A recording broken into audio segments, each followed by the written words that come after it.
Okay, good morning, just about. Good afternoon, everybody. I'm sorry about the delay, and I'm sorry I can't be there in person. Apparently, COVID is still going on. Who'd have thought it? I'm going to talk about ghost stories. My paper is called M.R. James, the Demon in the Library. Widely recognized during his own lifetime as the preeminent Anglophone codicologist, manuscript scholar, Montague Rhodes James spent much of his life in libraries. His scholarly output over a period of some 40 years was prodigious, and at the heart of it is the series of descriptive catalogues he produced of the manuscript holdings of various libraries and collections. There are 36 of these catalogues in all, including catalogues of the collections of 16 Cambridge colleges and those of other institutions with which he was associated. Eton College, the Fitzwilliam Museum, plus the manuscript collections of the J.P. Morgan Library, the John Rylands Library, Lambeth Palace, Westminster Abbey, Aberdeen University Library, and a number of other smaller collections. In 1926, he embarked on his most ambitious project, a catalogue of the entire medieval manuscript collection of Cambridge University Library, an endeavour so vast that it remained unfinished on his death and was never published. His biographer, Richard William Pfaff, puts it well when he suggests that in his cataloguing endeavours, James was trying to reconstruct a bibliothèque imaginaire of the whole of medieval Europe, which he carried in his mind. As well as the catalogues, James produced an enormous body of scholarly literature, monographs, critical editions, articles on a wide variety of libraries and their contents. And he also, of course, wrote ghost stories. He's the foremost ghost story writer in English. James's stories are a kind of imaginative surplus or byproduct of his formal scholarship, to which they are intimately connected. His first catalogue appeared in 1895, the same year as his first ghost story appeared in print. This was Canon Albrick's scrapbook, a tale of haunted biblioclasty, in the words of Patrick J. Murphy, that recoils at the plundering of medieval manuscripts, even as it plunders James's dearest scholarly interests as a rich vein of imaginative material. Unsurprisingly then, libraries feature in many of the stories and in virtually all of those in the first two volumes, Ghost Stories of an Antiquary from 1904 and More Ghost Stories of an Antiquary from 1911, which were both published while James was still at King's College, Cambridge. M.R. James was a great scholar and a great institutionalist, director of the Fitzwilliam Museum, provost of King's College, Cambridge, vice-chancellor of Cambridge University, provost of Eton, Order of Merit. And yet the stories seem to reveal disturbances beneath the smooth surface of an extraordinarily successful intellectual and public career. The critic Peter Davison has rightly commented on James's remarkably bleak sensibility, which views the world as a supernatural minefield. So in this talk, I'll be looking at the ways in which James's stories represent libraries in particular as sites of mystery, anxiety, and terror, as fundamentally occult spaces. The occult is rejected knowledge. James Webb's definition is one which is widely accepted and still used by most modern scholars of the occult. The dialectic, the creative tension between institutional scholarship and unlicensed occult research, between manuscript cataloguer and ghost story writer, makes James such a powerful and effective writer of supernatural fiction. As many who knew him testified, he simply knew more than anyone else, and the demonic and the supernatural were a large part of what he knew. Sir Shane Leslie, the Irish diplomat and home ruler who knew James well, he was a student at King's, and the pair corresponded right up until James's death, thought of him as, and I quote, a kind of Magus to whom all the secrets of a manuscript were revealed at a single glance, who never forgot anything and who had an extra-natural insight into ghostly worlds. The word Magus often accompanied descriptions of James. L.J. Lloyd closes a 1947 critical essay by adapting the last line of his 1914 story, an episode of cathedral history, Ibi Cubavit Lamia, there lay a Lamia, as Ibi Cubavit Magus. Ibi Cubavit Lamia is from the Vulgate version of Isaiah 34:14, which the King James Version translates as "the screech owl shall rest there," and the Revised Standard Version as "there shall the night hag alight." It's a passage from which James quotes in Canon Albrecht's scrapbook. James was acutely aware of the intimate historical connections between books, manuscripts, and writing on the one hand, and magic, the arcane, and the occult on the other, and thus of the sense in which all libraries are fundamentally supernatural spaces. As the historian of magic Owen Davis writes, in its deep origins, the very act of writing itself was imbued with occult or hidden power. The word grimoire, a magical book, is a derivation of grammar. In 1921, James set about the task of imaginatively reconstructing and cataloguing the library of the Elizabethan Magus John Dee. James was interested in Dee simultaneously as a magician and a bibliophile. For Dee, the former activity was dependent on the latter, to such an extent that he proposed a cataloguing project of his own, the creation of a kind of British Library of Magic. Dee, James thought, was not merely an alchemist and a spiritualist, but a really learned man, and one who had done his best to stimulate interest in the rescuing of manuscripts from the dissolved monastic libraries and to induce the sovereign to establish a central national collection of them. When Dee left England in 1583 for a journey to Bohemia and Poland, his neighbours in Mortlake broke into his house, stole his scientific instruments, and plundered his library. The cause of the raid was no doubt Dee's dealings with spirits, which not unnaturally earned him the reputation of being a sorcerer, James comments. Dee's library contained an extensive selection of magical and alchemical works by Roger Bacon, Albertus Magnus, Ramon Llull, and others.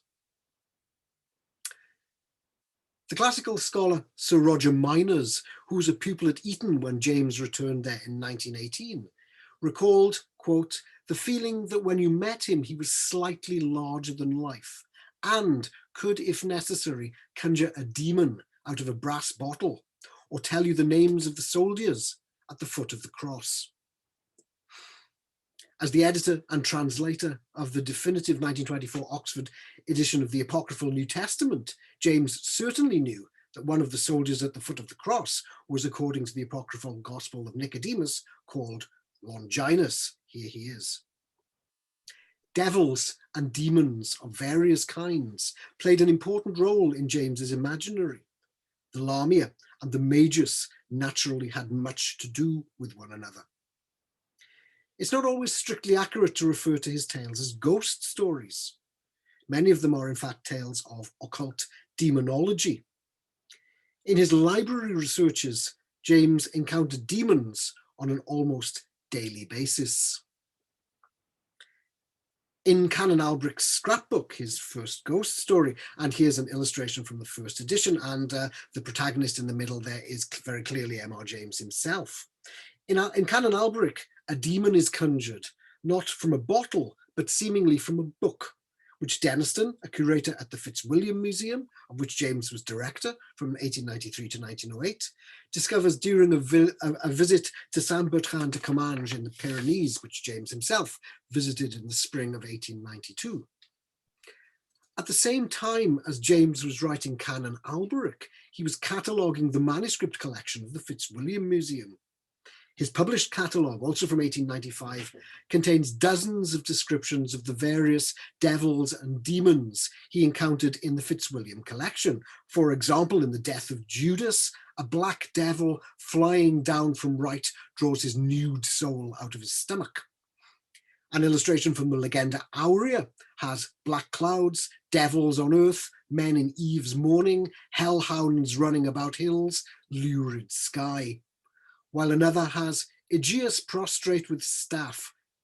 A devil strangles him behind. Often these devils are described as being shaggy or hairy. In a manner characteristic of James, Canon Albric's demon, and you can see him in the background there, is covered in coarse black hairs. In James's story, the 17th century Canon Albric de Mauleon had doubtless plundered the chapter library of Saint Bertrand to form this priceless scrapbook. Canon Albric's scrapbook itself is a compendium of codicological wonders. Included in the scrapbook is an illustration of King Solomon commanding a demon. This is an illustration from the Apocryphal Testament of Solomon, a work which James knew very well and wrote about many times, beginning rather amazingly with Occult Sciences, a paper he delivered in Eton in February 1881 when he was 18 years old, and which was written under the influence of Colin de Plancy's Encyclopedia of Demonology, Dictionnaire Infernal. This appalling book, in James's own phrase, was first published in 1818, and the 1863 edition, which James read, is full of memorably detailed illustrations, I hope you can see them here, by Louis Le Breton, of a great number of demons.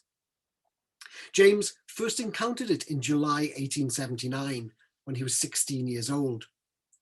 His notebook from that year opens with a list of the names of angels and demons. The Testament of Solomon is a classic of demonology, in which King Solomon commands a variety of demons, beginning with Ornias and including Beelzebub himself, and makes them do his bidding, which includes building the temple in Jerusalem. The definitive English translation of the Testament of Solomon was published by the Oxford theologian and Orientalist F.C. Conybeare in the Jewish Quarterly Review in 1898, though James also provided a loose translation and paraphrase in his book, Old Testament Legends, in 1913. And here's an illustration of Solomon commanding a demon from that book to build the temple in Jerusalem. In the 1920s, James corresponded with the great historian of magic, Lynn Thorndike, helping him with some of the details for his chapter on Solomonic magic in volume 2 of his 8-volume History of Magic and Experimental Science. John Dee's library, as reconstructed by James, contained at least one book of Solomonic magic, the Alchemical De Philosophia Salomonis. Like Solomon, Albric summons a demon who offers him wealth and foresight.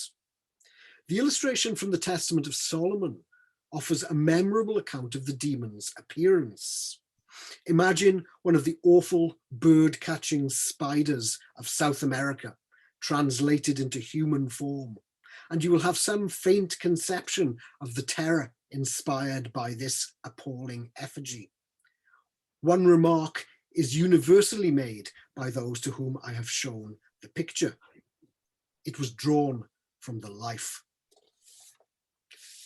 In a notebook of November 1888, James discusses his reading of the Testament of Solomon and its principal demon, Ornias, the fierce demon, offspring of the archangel Uriel, who kills his victims by strangulation. James's notes comment, Ornias the demon sucks the thumb of his victim, a human form, dark, fiery eyes. In Canon Albric, the scholar Denniston, leafing through the priceless volume he's been given in Saint Bertrand de Comminges, finds a sepia drawing at the end of the 17th century, representing King Solomon commanding a demon, a mass of coarse, black, matted hair hideously taloned, the eyes touched in with a burning yellow had intensely black pupils. The story comes to a climax when the demon manifests itself behind Deniston's head as he reads the scrapbook. The scrapbook goes to the Fitzwilliam Museum, all except the illustration, which is photographed and then burnt. As a young man in the early 1880s, James read Barrett's Magus and other classics of wizardry, which made a deep impression on me. Drawing freely on the works of Cornelius Agrippa, Francis Barrett's occult opus, The Magus, from 1801, was, in the words of Owen Davis, the first major English discourse on spirit conjuration since the 17th century, and a book which its author believed would help to bring about an English magical renaissance. The book is full of portraits of demons. Here are some of them: Apollyon, Belial, Theutis, Asmodeus, the incubus, Ophis, the spirit Antichrist, Astaroth, Abaddon, Mammon, reproduced in hand-tinted colour plates, and, as James might have said, drawn from the life. Some of the principles of Barrett's treatise seem to underlie another of the earliest stories, Lost Hearts, set in 1811. This is the tale of another participant in Barrett's English magical renaissance, the Regency occultist Mr. Abney, whose library contained all the then available books bearing on the mysteries, the Orphic poems, the worship of Mithras, and the Neoplatonists. Mr. Abney has committed the serial murder of children in pursuit of his occult investigations because, quote, it is recorded of Simon Magus that he was able to fly in the air, to become invisible, or to assume any form he pleased by the agency of the soul of a boy whom, to use the libelous phrase employed by the author of the Clementine Recognitions, he had murdered. This is the passage to which Mr. Abney alludes here in Alexander Roberts and James Donaldson's contemporaneous 1886 translation of the Clementine Recognitions. Now, when Niceta and I asked him how those things could be affected by magical art, and what was the nature of that thing, Simon began thus to explain to us as his associates. I have, said he, made the soul of a boy, unsullied and violently slain, and invoked by unutterable adjurations to assist me, and by it is done all that I command. At the close of Lost Hearts, Mr. Abney is murdered in his library, his chest torn open by the vengeful ghosts of his victims. Casting the Runes from 1911 is perhaps James's most celebrated story. It enacts a clash between two forms of scholarship, as Carswell, the rogue independent scholar and occultist, and Dunning, the representative of institutional knowledge, disagree over the meaning and reality of the supernatural. Dunning is a peer reviewer for a learned journal, who at the beginning of the story rejects Carswell's submitted article in a manner which might appeal to many academics. Carswell responds to rejection by setting a demon on his hostile reviewer. Theirs is an encounter which is played out in the British Library, where Carswell slips a demon summoning runic parchment into Dunning's notes on MS Harley 3586, which he is studying in the select manuscript room of the British Museum. In the story Mr. Humphreys and His Inheritance, also from 1911, the last story in More Ghost Stories, the eponymous protagonist, Mr. Humphreys, inherits a country house which contains a library and a maze, each of which is an emblem of the other. At the center of the maze is a globe covered in occult illustrations and symbols. Around the place of the head, the words princeps tenebrarum, the prince of darkness, could be deciphered. Near the last, a man in long robes and high cap, standing in a circle and addressing two shaggy demons who hovered outside, was described as Hostanes Magus. Hostanes was the legendary mage of the Persian Emperor Xerxes I, and was credited by Pliny the Elder with being the inventor of written magic, by which means he introduced sorcery into the Greek world and scattered, as it were, the seeds of the hideous craft along the way, infecting the world with it. Hostanes was, according to the Octavius of the Latin Christian apologist Marcus Minucius Felix, the foremost of those magi, both in eloquence and art. The same Hostanes has also told us of earthly demons, wandering spirits, and enemies of mankind. These demons, according to Minucius Felix, were the source of the Magi's power. Whatever miraculous feats they perform, they do so through demons. Like Simon Magus, Hostanes had a reputation for black magic, propounding, in Lynn Thorndike's words, such remedies as drinking human blood, or utilizing in magic compounds and ceremonies as parts of the corpses of men who had been violently slain. Immediately on arriving at his new home, Mr. Humphreys makes a resolution. The drawing up of a catalogue raisonné would be a delicious occupation for winter. There were probably treasures to be found too, even manuscripts.